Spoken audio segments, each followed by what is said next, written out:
রাতের আধারে এভাবে যুদ্ধযান ও ট্যাঙ্ক যাচ্ছে, আর সেগুলি দেখে প্রত্যক্ষদর্শীদের বলতে শোনা যায় বাংলাদেশের জন্য রেডি হচ্ছে। সামাজিক মাধ্যমে সম্প্রতি ছড়িয়ে পড়া এমন ভিডিও দেখে সহজেই বোঝা যাচ্ছে বাংলাদেশ ইস্যুতে কতটা পেরেশান ভারত। বাংলাদেশের জন্য রেডি হচ্ছে।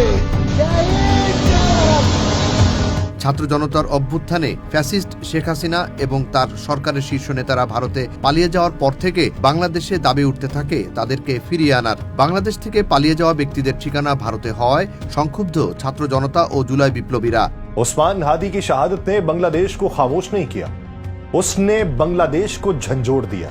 সম্প্রতি আধিপত্যবাদ বিরোধী আন্দোলনের বলিষ্ঠ কণ্ঠস্বর শরীফ ওসমান হাদিকে হত্যার পর ভারতের বিরুদ্ধে আরও বেশি সংক্ষুব্ধ বাংলাদেশ। ভারতে বাংলাদেশি দূতাবাস আক্রান্ত হওয়া এবং রাষ্ট্রদূতকে তলবের জের ধরে বাংলাদেশে ভারতীয় দূতাবাস অভিমুখে বিক্ষোভ করে জুলাই বিপ্লবীরা।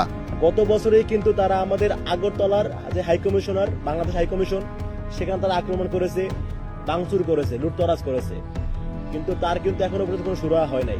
এমন অবস্থায় গণমাধ্যমের বরাতে অনেকটা যুদ্ধ প্রস্তুতি নেয়ার খবর পাওয়া গেছে ভারতের। प्रधानमंत्री मोदी जी, अगर आप बांग्लादेश पर आक्रमण नहीं कर सकते तो प्रधानमंत्री के पद को छोड़ दीजिए।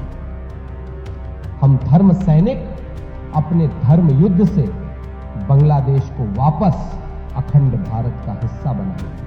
বাংলাদেশ সীমান্তের কাছে চিকেন স্নেক হিসেবে পরিচিত শিলিগুড়ি করিডোর ঘিরে সম্প্রতি ভারতের কিছু সামরিক তৎপরতা, সীমান্তের কাছে আসাম ও উত্তর দিনাজপুরে দুটি আর্মি স্টেশন স্থাপনের কাজ শুরুর খবর পাওয়া যায়। বাংলাদেশে রাজনৈতিক পট পরিবর্তনের কারণে নতুন ভূ রাজনৈতিক প্রেক্ষাপট এই সামরিক তৎপরতার পেছনে অন্যতম বড় ভূমিকা রাখছে বলে জানায় আন্তর্জাতিক গণমাধ্যমগুলো। এতদিন পশ্চিম ফ্রন্টে বেশি মনোযোগ দিলেও শেখ হাসিনার বিদায়ের পর পূর্ব ফ্রন্টেও বেশি মনোযোগ দিতে হচ্ছে ভারতকে, বিশেষ করে চিকেন স্নেক বা শিলিগুড়ি করিডোরে। শিলিগুড়ি করিডোর হচ্ছে ভারতের আঞ্চলিক অখণ্ডতা ও নিরাপত্তার প্রশ্নে খুবই স্পর্শকাতর এক এলাকা, যা ভারতের উত্তর পূর্বাঞ্চলীয় 7 রাজ্য বা 7 সিস্টার্সকে সংযুক্ত করেছে। আবার এই এলাকায় একাধিক দেশের সঙ্গে ভারতের সীমান্ত রয়েছে।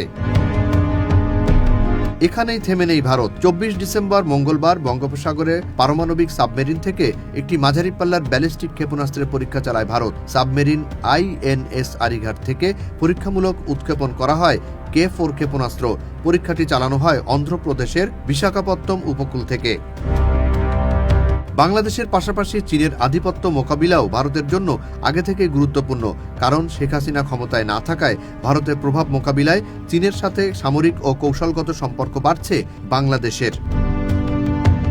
এদিকে বাংলাদেশের সাথে পাকিস্তানের সম্পর্ক ইতিবাচকভাবে বৃদ্ধি পাওয়ার প্রমাণ পাওয়া যায়। শরীফ ওসমান হাদি খুন এবং ভারতীয় আধিপত্যের বিরুদ্ধে বাংলাদেশের পক্ষে খুব বেশি সরব পাকিস্তানি মিডিয়া। अब पाकिस्तान और बांग्लादेश का बचा बचा जो है वो उस्मान हादी है। उस्मान हादी को तो शहीद कर दिया, लेकिन उसकी सोच को शहीद नहीं कर सके। आज मुकम्मल तौर पे भारतीय आजादारी जो है उसको रिजेक्ट कर चुकी है बांग्लादेश की आवाम। ভারতের হুমকি ধামকির জবাবে দেশটির প্রধানমন্ত্রী শেহবাজ শরীফের দল পাকিস্তান মুসলিম লীগের যুব শাখার নেতা কামরান সাইদ তো সরাসরি ভারতকে হুমকি দিয়ে বসেন। তিনি বলেন, বাংলাদেশের উপর যেকোনো আক্রমণের ক্ষেত্রে ভারতকে সর্বশক্তি দিয়ে জবাব দেবে পাকিস্তান সেনাবাহিনী এবং তাদের ক্ষেপণাস্ত্রগুলো।